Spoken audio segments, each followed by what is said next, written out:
Sebelum Anda menyimak info ini jangan lupa, subscribe channel Eliud Doan Siba. Oke langsung saja kita ke infonya. Info dari web Korerikom Manokwari, pada tanggal 11 Januari tahun 2022, Ketua MRPB, Maksi Nelson Ahoren SE, menyampaikan bahwa, kurangnya pengawasan, MRPB, duga emas Papua Barat dikuasai asing.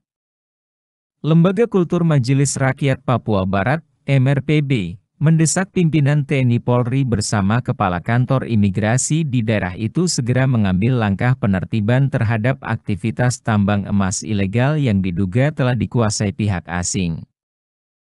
Ketua Lembaga Kultur MRPB Maksi Nelson Ahoren, mengatakan bahwa pihaknya telah menerima pengaduan dari kelompok masyarakat pemilik hak ulayat lokasi penambangan emas bahwa sejumlah pemodal besar dalam kegiatan gelap itu ditengarai bukan warga negara Indonesia. Hari ini kami menerima kunjungan kelompok masyarakat adat pemilik hak ulayat di Kampung Wasirawi. Mereka menduga ada pihak asing yang memodali ratusan pekerja tambang di wilayah itu, kata Maksi Nelson Ahoren, Selasa, 11 Januari 2022. Maksi mengatakan, lokasi penambangan emas di Kampung Wasirawi Distrik Masni Kabupaten Manokwari kembali beroperasi dalam 2 tahun terakhir, 2020-2021, karena kurangnya pengawasan dan kontrol pemerintah bersama aparat penegak hukum di Papua Barat. Antara 2016 sampai dengan 2018 sudah pernah dilakukan penertiban dan penangkapan ratusan penambang ilegal, termasuk di dalamnya ada orang asing saat Polda Papua Barat dipimpin Irjen Pol Martuani Sormin, dan Kodam 18, Kasuari dipimpin Letjen Pur Jopi Onisimus Wayangkau, terang Ketua MRPB. Ahoren mengatakan bahwa Lembaga Kultur MRPB akan segera menggelar pertemuan bersama Gubernur Papua Barat beserta Bupati Kabupaten Manokwari dan Bupati Pegunungan Arfak untuk membahas penertiban kegiatan penambangan tanpa izin di 2 wilayah itu.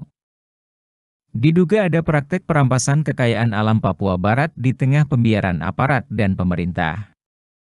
Kami akan gelar pertemuan dengan seluruh kepala suku dan lembaga-lembaga adat untuk mengambil langkah penertiban, jika aparat dan pemerintah masih berdiam diri, tukas Maksi Nelson Ahoren.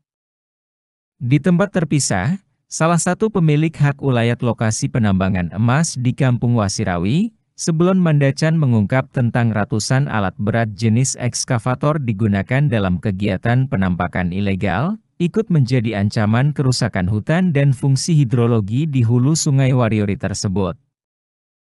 Ada ratusan alat berat dengan 3.000 lebih pekerja di lokasi Wasirawi, sampai sekarang mereka beraktivitas seperti biasa, dan bahkan pada bulan Desember 2021, emas yang dihasilkan dari aktivitas itu sekira 2 kg lebih, katanya. Dia tidak menampik tentang keterlibatan pihak asing sebagai pemodal dan mempekerjakannya ratusan orang dalam kegiatan penambangan di Kampung Wasirawi. Di sana lebih dari 50 pemodal WNI dari luar Pulau Papua, bahkan ada pula beberapa orang asing sebagai pemodal atau bos, yang akrab dipanggil dengan sebutan Mr. MR, kata Sebelon Mandacan. Selanjutnya dalam siaran pers Kantor Imigrasi Kelas 2 Non-TPI Manokwari awal Januari ini, mencatat sepanjang tahun 2021 data warga negara asing berdasarkan kewarganegaraan di wilayah Manokwari sebanyak 1.237 orang berasal dari 42 negara. Didominasi warga negara Filipina 645 orang dan Cina 106 orang.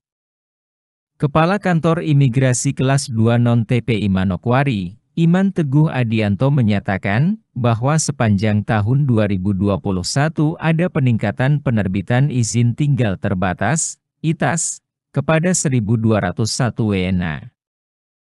Ada peningkatan penerbitan ITAS dari 921 di tahun 2020 menjadi 1.201 di tahun 2021 karena adanya pengajuan izin tinggal TKA yang masa berlaku berakhir pada Januari-Februari 2022 dan itu telah diajukan sejak Desember 2021, ujarnya. Sekian info yang dapat saya bagikan buat Anda. Salam dari channel Eliud Doan Siba. Jangan lupa di-subscribe bila Anda menyukai info ini. Salam. Terima kasih Anda sudah mampir di channel Eliud Doan Siba.